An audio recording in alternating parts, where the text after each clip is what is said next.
আসসালামু আলাইকুম। So admission test তো বলতে গেলে প্রাইভেট ইউনিভার্সিটি শেষ তোমাদের মতে। কারণ হচ্ছে আমি দেখতেছি স্টুডেন্টদের যে অবস্থা, এই অবস্থাটাই আসলে আমাদের কি হয়েছে, স্টুডেন্টরা এখন আর পড়াশোনা থেকে বের হয়ে গেছে, পড়াশোনা তাদের আর দরকার নাই, তারা হচ্ছে বসে আছে রিল্যাক্স। কারণ হচ্ছে প্রাইভেট ইউনিভার্সিটি বলতে আমাদের স্টুডেন্টরা মনে করে যে ব্রেক আর নর্থ সাউথ ছাড়া অ্যাকচুয়ালি প্রাইভেট ইউনিভার্সিটিতে আর কিছু নাই। সো ব্রেক নর্থ সাউথের এক্সাম শেষ হয়ে গেল, নর্থ সাউথের এক্সামের পরে তো আমরা লাইভ করছিলাম, কথা বলছিলাম, অনেক কিছু বলছিলাম, কিন্তু ব্রেকের এডমিশন টেস্টের পরে অ্যাকচুয়ালি কথা বলি নাই। কেন বলি নাই? ব্রেক ইউনিভার্সিটির এডমিশন টেস্ট তোমরা যদি মনে করো যে দিন দিন সহজ হচ্ছে, এই কথাটা সত্য কিনা সেই জিনিসটা আমরা আজকে শুনবো এমন একজন মানুষের কাছ থেকে, যে মানুষ এইবার পরীক্ষা দিছে এবং ও হচ্ছে আমাদের 24 ব্যাচের স্টুডেন্ট। সো এবং সে ব্রেক ইউনিভার্সিটিতে সিলেক্ট হয়েছে। So let's welcome our student from ACC 24 batch and also a student of Breck University. Hello. Hello ভাইয়া, আসসালামু আলাইকুম। কি অবস্থা সবার? আমি স্প্রিং 2025-এ সিএসসি ডিপার্টমেন্ট অ্যান্ড সিএস ডিপার্টমেন্টে সিলেক্ট হয়েছি অ্যান্ড আমি ফেব্রুয়ারি থেকে আমার ক্লাস শুরু অ্যান্ড আশা করছি সব ঠিকঠাক থাকলে আমি ব্র্যাক ইউনিভার্সিটির একজন। আচ্ছা, তোমরা কি ওর নাম জানো? ও তো নিজের নামই বললো না, তাহলে কিভাবে আমরা চিনবো? বা ভবিষ্যতে আমাদের যে জুনিয়ররা আসবে বা ওর বেঁচে যারা চান্স পাইছে, কিভাবে ওরা দেখবে যে এই ছেলেটা এত সুন্দর একটা ছেলে, এই ছেলেটা ব্রেকে পড়ে, ওর নামই তো জানি না। আমি জারিফ, আমাকে সবাই জারিফ বলে ডাকে। ওকে।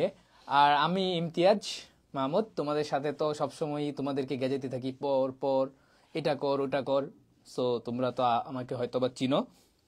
সো তোমরা যারা জয়েন করছো একটু শেয়ার করতে পারো, তোমাদের জুনিয়রদের জন্য কাজে লাগবে, বা যারা হচ্ছে ইন ফিউচার হচ্ছে সামনের ইনটেক, আমাদের ফল ইনটেক আছে, দেন সামার ইনটেক আছে, এই ইনটেকগুলোতে যারা পরীক্ষা দিবে তাদের জন্য হয়তো বা এই আজকের যে আমাদের নাম যেন কি আমি ভুলে গেছি, জারিফ। আর নাম জানি কিন্তু একটু নাটক করলাম আর কি। সো জারিফের যে অভিজ্ঞতাটা আছে এই এডমিশন টেস্টে, সেই এডমিশন টেস্টের অভিজ্ঞতাটা আশা করি কাজে লাগবে। সো জারিফ, তুমি তো হচ্ছে ব্রেক ইউনিভার্সিটির পরীক্ষা দিছো, এর আগে কি ব্রেক ইউনিভার্সিটির লাস্ট ইনটেকে, এই ইনটেকের আগের ইনটেকে অ্যাপ্লাই করছিলা? না, আমি আগের ইনটেকে অ্যাপ্লাই করিনি। ওই টাইমে আমার এইচএসসি মাত্র শেষ হয়েছিল, একটু রিল্যাক্স করতেছিলাম, তখন আর দেওয়া হয়নি। আমার প্ল্যানই ছিল যে আমার লাইক স্প্রিং এ অ্যাপ্লাই করব। ওকে, দ্যাট মিনস এটা তোমার ফার্স্ট অ্যাটেম্প্ট ছিল। তুমি কি কনফিডেন্ট ছিলা যে তুমি এইবারই চান্স পেয়ে যাচ্ছ? হ্যাঁ, আমি কনফিডেন্ট ছিলাম। আমার মোটামুটি আমার এসএসসি থেকে এইচএসসি পর্যন্ত সবকিছুর বেসিক একদম ভালো মতো ক্লিয়ার ছিল, এই জন্য আমি মোটামুটি কনফিডেন্টই ছিলাম। ওকে, এই যে তোমার কনফিডেন্স, এই কনফিডেন্সটা তোমার পরীক্ষার হলে কতটুকু হেল্প করছে তোমাকে? অনেক কাজে, মানে কনফিডেন্স হলো লাইক মানে অনেক ইম্পর্টেন্ট একটা জিনিস। কনফিডেন্স হলো লাইক পরীক্ষার মানে মানে যদি কনফিডেন্সই না থাকে তাইলে লাইক পরীক্ষার হলে একটু প্যানিক থেকে শুরু করে মানে কামলি এক্সাম দেওয়া যায় না। আমি যেমন নর্থ সাউথে স্প্রিংয়ে যেভাবে এক্সাম দিয়েছিলাম, ফার্স্ট এক্সাম ছিল আমার লাইফের, ওটা অ্যাডমিশন টেস্ট লাইফের ফার্স্ট এক্সাম ছিল। ওটা একটু প্রথমে লাইক এত বাইরের মানুষের মানে এতগুলা স্টুডেন্ট একসাথে ঢুকতেছে, ওই সময় একটু একটু প্যানিক হয়ে গেছিলাম, বাট তখন ইউজ টু হয়ে গেছি। এই জন্য ব্র্যাকের এক্সামে আমার ওরকম একটু কোনো প্রবলেমই হয় নাই, জাস্ট একদম স্মুথলি এক্সাম। দ্যাট মিনস তোমার কনফিডেন্স তোমাকে পরীক্ষার হলে চান্স পাওয়ার ক্ষেত্রে একটা ভালো অপরচুনিটি ক্রিয়েট করে দিয়েছে। ওকে, দ্যাট মিনস আমি যে তোমাদের বারবার বলি যে কনফিডেন্স গ্রো করো, যারা সামনে পরীক্ষা দিবা, তোমার যদি কনফিডেন্স, আজকে জারিফের মতো তোমারও কিন্তু হচ্ছে, তোমার কিন্তু এইচএসসির পড়া কমপ্লিট, এসএসসির পড়া কমপ্লিট, ইনফ্যাক্ট এই পর্যন্ত তুমি কিন্তু পড়াশোনা করেই আসছো। সো এই যে তুমি পড়াশোনাটা পারো, এই পড়াশোনা পারার যেটা কনফিডেন্স, এই কনফিডেন্স যদি তোমার মাঝে না থাকে, পরীক্ষার হলে অনেক তুমি পারা জিনিসটাও কি করবা, ভুল করে ফেলবা। সো তখন কি হবে, তোমার জন্য এটা একটা খারাপ দিক বয়ে আনবে, তাই তো? আচ্ছা, সো কনফিডেন্স তো গেল। আচ্ছা জারিফ, তুমি কিভাবে প্রস্তুতি নিয়েছিল, যদি তোমার জুনিয়রদের উদ্দেশ্যে একটু শেয়ার করো। আমি লাইক তেমন হার্ড ওয়ার্ক করি নাই। আমি লাইক দিনে মানে 3 থেকে 2 ঘন্টার মতো পড়ছিলাম। আমি জাস্ট আমার লাইক বেসিক যেগুলো ছিল ওগুলো আমি জাস্ট রিভাইজ করছি, আর কিছুই না। জাস্ট মডেল কোয়েশ্চেনগুলো সলভ করছি আপনাদের কিউএনএ বই থেকে, ওই যে ব্র্যাক ইউনিভার্সিটি কিউএনএ বুকটা কিনার ওইটা। এই দেখো, একদম প্রুফড স্টুডেন্ট বসে আছে। এই এই পুরো বইটাই আমি শেষ করছি। Math, general math, higher math, ফিজিক্সের এই পার্টগুলো আমি একদম সবগুলাই শেষ করছি। ইংলিশের কিছু কিছু আমি স্যাম্পলগুলো কয়েকটা করছি। মোটামুটি এইভাবে লাইক প্র্যাকটিসের উপরই ছিলাম। লাইক 2 সপ্তাহ লাগছে আমার ব্র্যাক ইউনিভার্সিটি প্রিপারেশন নিতে। 2 সপ্তাহ আমি লাইক ফার্স্ট ইয়ারের কোয়েশ্চেনগুলো করছি আর স্যাম্পল কোয়েশ্চেনগুলো করছি, এটাতেই আমার মোটামুটি হয়ে গেছে। আর ইংলিশে গ্রামারের বলতে গেলে লাইক 9-10-এ যেগুলো পড়ছিলাম ওগুলোর বেসিক একটু চোখ বুলাইছি, এটাই। সো তোমার কথা থেকে একটা সামারি আমি যেটা বলি সেক্ষেত্রে হচ্ছে প্র্যাকটিস। হ্যাঁ, প্র্যাকটিস অনেক বেশি ইম্পর্টেন্ট। তুমি হ্যাঁ। প্র্যাকটিসটাকে কতটা ইম্পর্টেন্ট মনে করো ইউনিভার্সিটিতে চান্স পাওয়ার ক্ষেত্রে? প্র্যাকটিস, যত বেশি প্র্যাকটিস হবে তত বেশি লাইক এক্সপিরিয়েন্স হবে জিনিসটা। লাইক তুমি একটা পরীক্ষাতে বসতেছো না, তোমার যদি আগে থেকে তুমি অনেকগুলা এক্সাম দাও অথবা প্র্যাকটিস করো, তোমার জিনিসগুলো আরো আগে আগে থেকে ক্লিয়ার থাকে না, তখন এক্সাম হলে প্রেশারটা একটু কম পড়ে। আচ্ছা, তুমি তো সিএসসি আর সিএসএ পরীক্ষা দিছো, দ্যাট মিন্স তুমি আগে থেকেই জানতা তোমার কি কি সাবজেক্ট পরীক্ষা দিতে হবে, জি। তো সেই অনুযায়ী তুমি প্র্যাকটিস করছো, তাই তো? আর একটা কথা তুমি বললা সেটা হচ্ছে যে তুমি 7 দিনে প্রস্তুতি নিছো, 14 দিনে প্রস্তুতি নিছো, রাইট? সো তোমার কি মনে হয় অ্যাকচুয়ালি একটা স্টুডেন্ট যদি চায় সে কি অ্যাকচুয়ালি 14 দিন বা 2 উইকস অথবা 3 উইকস এর প্রিপারেশন নিতে পারে? হ্যাঁ, 2 উইকস কেন, তুমি যদি একটা স্টুডেন্ট দিনে 4 থেকে 5 ঘন্টাতে 1 উইকে করা সম্ভব। সো আমাদের স্টুডেন্টরা তো চাইলেই হচ্ছে, যারা এখন ধরো একটা স্টুডেন্ট আছে যারা হচ্ছে পাবলিক ইউনিভার্সিটি ট্রাই করতেছে, যেমন তুমি হয়তো বা চিন্তা করছো যে আমি আগেই ভর্তি হয়ে যাবো, আমি আমার এই সমস্ত যে টাইম লসটা করবো না। সো যারা চিন্তা করতেছে তারা তো চাইলে এই যে তাদের যে পাবলিক ইউনিভার্সিটি টেস্ট বা এটা চান্স পাওয়ার পর যদি তারা হচ্ছে তাদের কাঙ্ক্ষিত ইউনিভার্সিটির চান্স না পায়, সেক্ষেত্রে তো তারা চাইলে অল্প একটা সময়েই প্রিপারেশন নিতে পারে, তাই তো? বেশি টাইম লাগবে না, লাইক 1 থেকে 2 সপ্তাহের মধ্যে যদি একদম ভালো মতো প্রিপারেশন নেয়, ব্র্যাক, নর্থ সাউথ এর মতো পাবলিক ইউনিভার্সিটি ক্র্যাক করার কোনো ব্যাপারই না। প্রাইভেট ইউনিভার্সিটি, হুম। ওকে। আচ্ছা, তাহলে আমাদের স্টুডেন্টরা চাইলেই হচ্ছে একটা অল্প সময় যদি তারা ফোকাস থাকে, তো তোমার মতে যারা নেক্সট ইনটেকে পরীক্ষা দিবে তাদের অ্যাকচুয়ালি কি ফলো করা উচিত বা কি স্ট্রাকচারে তারা, এখন তো তাদের কাছে অ্যারাউন্ড 2 মাসেরও বেশি সময় আছে, প্রায় 3 মাস সময় আছে, এই 3 মাস সময়টাকে তারা কিভাবে কাজে লাগালে তারা ভালো করতে পারে? আর আরেকটা জিনিস, তোমরা কি জানো জারিফ কিন্তু ব্র্যাক ইউনিভার্সিটিতে ইংলিশের হাইয়েস্ট ক্রেডিট কোর্স, যেটা ইংলিশ 1 ও 2, সেই কোর্সটাই পেয়েছে। সো তোমার এট ফার্স্ট আমি শুনবো যে তুমি 1 ও 2 পাওয়ার ক্ষেত্রে ইংলিশে তুমি কি কি ইমপ্রুভ করছো, like essay writing, grammar, reading comprehension, এই টপিকগুলোতে তুমি কিভাবে প্রস্তুতি নিয়েছো যে কারণে তুমি ডিরেক্টলি 1 ও 2 ক্র্যাক করতে পারছো? আমি লাইক নর্মাল গ্রামারের বলতে গেলে হালকা পাতলা, আমার ভোকাবুলারি এমনি আগে থেকে স্ট্রং ছিল মোটামুটি। আমার ক্লাস মানে আগে থেকেই এইভাবে প্রিপারেশন ছিল ভোকাবুলারির। আমি গ্রামারের কিছু কিছু টপিক একটু মাথায় মানে একটু ভুলে গেছিলাম, ওগুলা জাস্ট কয়েকদিন 2 সপ্তাহের মধ্যে একটু রিভিশন করেছি। আর হলো ইংলিশে এটাই, লাইক এসেটা একটু প্র্যাকটিস করা লাগে। এসে তো আমাদের লাইক সচরাচর লাইক এইচএসসি এসএসসি লেভেলে থাকে না। এসএটা একটা নিউ টপিক, এটা নিয়ে একটু ফরম্যাট নিয়ে ঘাটাঘাটি করছি, নিজে নিজে লেখার চেষ্টা করছি, অ্যান্ড ওই মানে বাসায় যেভাবে লিখছি ওইটাই এক্সাম হলে এক্সিকিউট করার ট্রাই করছি। আলহামদুলিল্লাহ ওইভাবে করে আমার হয়ে গিয়েছে। আচ্ছা, সো তুমি আমাদের কোর্সের স্টুডেন্ট ছিল, তাই তো? জি, এবং তোমার কাছে আমাদের বইটাও ছিল। জি। সো আমি যদি তোমাকে বলি যে আমাদের এই কোর্সটা কি আসলে অর্থিত স্টুডেন্টদের জন্য? হ্যাঁ, ওয়ার্থ ইট। কারণ অনেকের আছে যে যারা এইচএসসি লেভেলের মোটামুটি একটা রেজাল্ট হয়েছে, মানে বেসিক ক্লিয়ার নাই। এই কোর্সটা করলে লাইক বেসিক থেকে শুরু করে সবকিছু ক্লিয়ার হয়ে যায়। তাহলে স্টুডেন্টদের জন্যই ভালো, যারা মানে বেসিক স্ট্রং থাকলেই তো প্রাইভেট ইউনিভার্সিটির জন্য একটু লাভ হবে, রাইট? অবশ্যই। এই জন্যই লাইক আমি কোর্সটা নিয়েছিলাম, আমার যেন লাইক বেসিক গুলা ক্লিয়ার থাকে আর মানে জিনিসগুলো একটু রিভিশনের মধ্যে থাকে। ওই জন্যই একটা লাইক আপনাদের কোর্সটা নিয়েছি, অ্যান্ড ওয়ার্থ ইট ছিল। ওকে, সো আমাদের ক্লাসগুলো কি যারা বেসিক থেকে একদম লাস্ট পর্যন্ত কভার করা হয় তোমার মতে? হ্যাঁ, মোটামুটি মানে অ্যাডমিশন টেস্টের জন্য যা যা লাগে সব কভার করা হয়। একবারে সবকিছু তো করানো সম্ভব সবকিছু না। তো অ্যাকচুয়ালি দরকার হয় না প্রাইভেট হ্যাঁ, ইউনিভার্সিটির সবকিছু জন্য। তো দরকার হয় না। আমাদের, তোমার কি মনে হয় প্রাইভেট ইউনিভার্সিটির জন্য আমাদের এইচএসসি হিউজ সিলেবাস, হ্যাঁ। এই সিলেবাসটা দরকার তো নয়, আমাদের একটা স্পেসিফিক পয়েন্ট দরকার। সো যেটা হচ্ছে ধরো যে তুমি যদি প্রিভিয়াস ইয়ার কোশ্চেন যেহেতু তুমি সলভ করছো, সো তুমি দেখতে পেছো কি টাইপের কোশ্চেন আছে, এই সব টাইপের কোশ্চেন কি আমাদের ক্লাসে কভার হয়েছিল? হ্যাঁ, মোটামুটি টপিক কমন ছিল। টপিক কমন ছিল। সো প্রাইভেট ইউনিভার্সিটিতে কখনো কিন্তু কোয়েশ্চেন কমন পড়ে না, টপিক কমন পড়ে। সো আমি কি বলতে পারি আমাদের এই কোর্স থেকে ওভারঅল 90% প্লাস টপিক কমন পড়তে পারে তোমার মতে? 90% কেন, 95-97 এর মতো পড়ছে, কমন পড়ছে টপিক।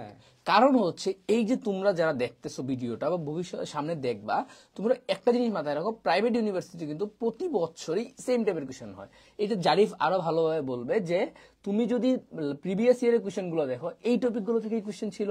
হ্যাঁ, এবং এই ইয়ারে যে কোয়েশ্চেন হয়েছে সেটা তো সেমই লাইক এজ আগের কোয়েশ্চেনের টপিক এবং এই কোয়েশ্চেনের টপিক সেম ছিল। হ্যাঁ, এমনও ছিল যে আগের যেমন ফল ইনটেকের 3টা কোয়েশ্চেন জেনারেল ম্যাথের একদম হুবাহু তুলে দিচ্ছে, সেম কোয়েশ্চেন।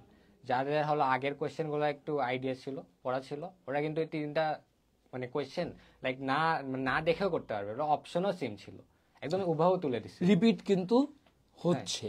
সো এখন কি তাহলে প্রিভিয়াস ইয়ারের কোয়েশ্চেন বা ডেমো টাইপ কোয়েশ্চেন সলভ করা অনেক বেশি ইম্পর্টেন্ট না? ডেমো টাইপ কোয়েশ্চেন গুলো সলভ করলে জিনিসগুলোর একটা আইডিয়া থাকে, যেটা এক্সাম হলে অনেক হেল্প করে। আচ্ছা, এবার তুমি বলো, তুমি যেহেতু কোর্সের স্টুডেন্ট ছিলা, তুমি সেই সাথে আমাদের ডিসকর্ড সাপোর্ট গ্রুপে এড ছিলা। সো এই ডিসকর্ড সাপোর্ট গ্রুপটা তোমাকে কিভাবে হেল্প করছে? ডিসকর্ড সাপোর্ট গ্রুপে লাইক ধরুন কোনো কোর্সে কোনো মানে ক্লাস মিসিং ছিল, ওখানে লাইক কিছু মানে ভাইয়ারা অলওয়েজই ছিল, 24/7ই ছিল আমাদের গাইডলাইন দেওয়ার জন্য, কখন কোনটা কি করতে হবে, কিভাবে প্রিপারেশন নিতে হবে, plus university related, private university related যা যা কোয়েশ্চেন ছিল সবকিছুর ফিডব্যাকই আমরা ওখান থেকে পেয়েছি। এবং তোমাদের যে কোনো ম্যাথ, ধরো যে তুমি একটা ম্যাথ করতে গিয়ে সলভে আটকে গেছো, সেই ক্ষেত্রে যদি কখনো তুমি নিজে আটকাও অথবা তুমি তো দেখছো অন্যরা সলভ দিচ্ছে, সো সেই ক্ষেত্রে কি ডিসকর্ড গ্রুপ থেকে সাপোর্ট পাওয়া যায়? হ্যাঁ, অবশ্যই। যেমন আমরা মাঝে মাঝে, সব সময় তো সবকিছু পারা যায় না, কিছু কিছু ম্যাথে অলওয়েজ আমরা আটকাবো, সেই জন্য লাইক ওই ছবি মানে ম্যাথের ছবিগুলো আমরা হলো ডিসকর্ডে পাঠিয়ে দিতাম, ওখান থেকে হলো ভাইয়ারা অলওয়েজই হলো লাইক সলিউশন দিত। এভাবেই লাইক ডিসকর্ড সাপোর্ট গ্রুপটা অনেক কাজে দিয়েছে আমার প্রাইভেট ইউনিভার্সিটি প্রিপারেশনের জন্য।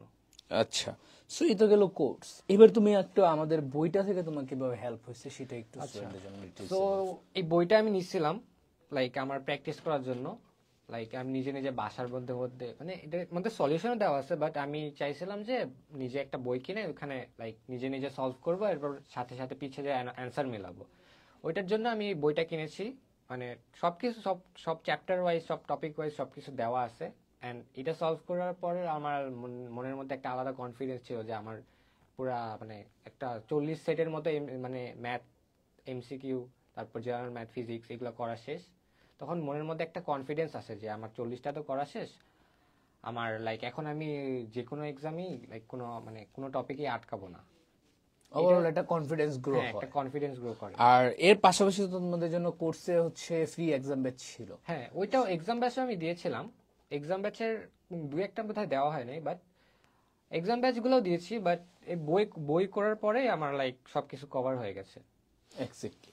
সো তুমি যদি এক কোর্সের ক্লাস কমপ্লিট করলে তোমার বেসিক ক্লিয়ার হবে, বই থেকে প্র্যাকটিস করলে তোমার কনফিডেন্স গ্রো হবে, এরপরে এক্সাম বেঁচে গেলে তোমার কাছে মনে হবে একদম এক্সামের 2-3 দিন আগে থেকে যদি তুমি এক্সাম গুলো দাও তাহলে ওটা আরো লাইক ভালো। সো দিন শেষে তোমার কি মনে হয় না বইয়ের 40 সেট এক্সাম, 40 সেট কোশ্চেন, দেন এক্সাম বেঁচে আরো 20 সেট, এতগুলো করে যাওয়ার পরীক্ষার হলে কি মনে হয়েছে না যে আরে এটা তো আমি বাসায় করছি? হ্যাঁ হ্যাঁ, এরকম অনেক টপিক কমন তো ছিলই, প্লাস 9-10 বেসিক থেকে সবকিছু দেয়, এত কমপ্লিকেটেড যে কিছু দিবে ওরকম কিছু না, সব কমনই পাওয়া যায় মোটামুটি। জাস্ট প্র্যাকটিস থাকলেই জিনিসগুলো যদি মানে ফর্মুলাগুলো যদি মনে থাকে তাইলেই সলভ করা সম্ভব। ওকে, আচ্ছা, তুমি তোমার এসে রাইটিং পার্টে তুমি কিভাবে তোমার এসেটা লিখছিলে সেটা একটু তোমার জুনিয়রদের সাথে শেয়ার করো। আচ্ছা, সো আমি লাইক আইএলস এর একটা ফরম্যাট আছে, ওইটা ফলো করেছিলাম। আমি 4টা প্যারাতে লিখছিলাম। ফার্স্ট একটা টাইটেল দিছিলাম, ফার্স্ট প্যারাতে হলো আমি কনক্লুশন মানে মানে ইন্ট্রোডাকশনটা দিয়েছিলাম। পরে যে দুইটা প্যারা, ওই দুইটাতে আমি 2টা বডি প্যারাগ্রাফ রেখেছিলাম, আর লাস্টে হলো এন্ডিং এ যে কনক্লুশন ওটা রেখেছিলাম। এই ফরম্যাটটাই ফলো করছি। অ্যান্ড 160-র মধ্যে ওয়ার্ড রাখার ট্রাই করছি, কারণ বলে দেয় যে 200 ওয়ার্ডের নিচে লিখতে হবে। ব্র্যাকে যেটা হয় আর কি, যে স্পেস কম থাকে অনেক বেশি। সো এটা তোমার যদি প্রপার প্ল্যান না থাকে সেটা তো লেখা সম্ভব না আসলে। ওকে, তো যারা নেক্সট ইনটেকে পরীক্ষা দিচ্ছে, সো এবার তুমি প্রতিযোগিতা কেমন দেখছো?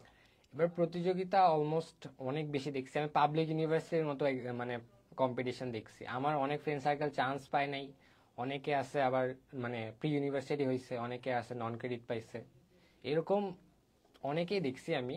বাট এখন লাইক ব্র্যাকের রিজেকশন রেট অলমোস্ট 50%-এর 50% উপরে চলে গেছে। জিনিসটা আরো মানে এখন এক্সামও দিচ্ছে অনেক, নিতেছেও কম। এই জিনিসটাতে এখন অনেক কম্পিটিশন বেড়ে গেছে, এখন যদি প্রিপারেশন ছাড়া মানুষ এক্সাম দিতে যায় একদম ধরা খেয়ে যাবে। তার মানে হচ্ছে তোমার প্রাইভেট ইউনিভার্সিটিগুলোর জন্য এখন একটা ছোট হলেও প্রিপারেশন দরকার।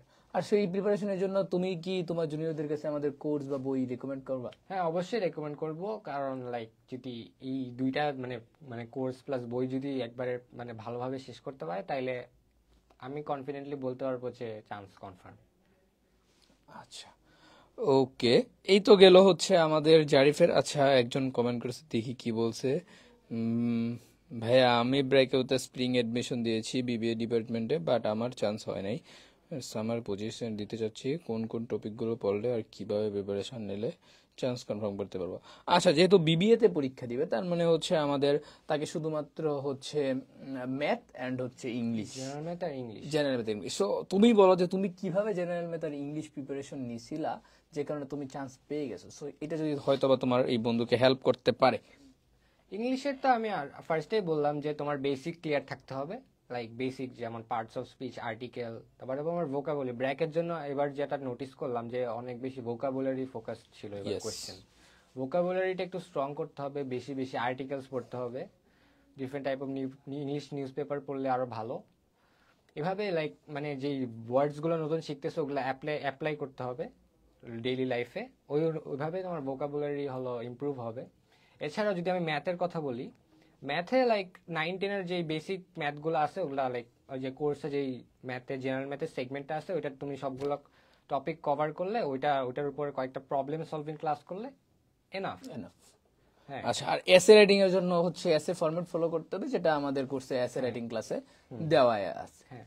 আচ্ছা, আর যদি আমি এবার বলি হচ্ছে ওভারঅল ব্র্যাক ইউনিভার্সিটিতে এখন তো পরীক্ষা এরকম হয়ে গেছে, সো তুমি কেন ব্র্যাক ইউনিভার্সিটি চুজ করলা? যে ব্র্যাক ইউনিভার্সিটি তুমি ভর্তি হবা, সেটা তো তোমার টার্গেট ছিল আগে থেকে। সো কেন তুমি ব্র্যাক ইউনিভার্সিটি চুজ করছো?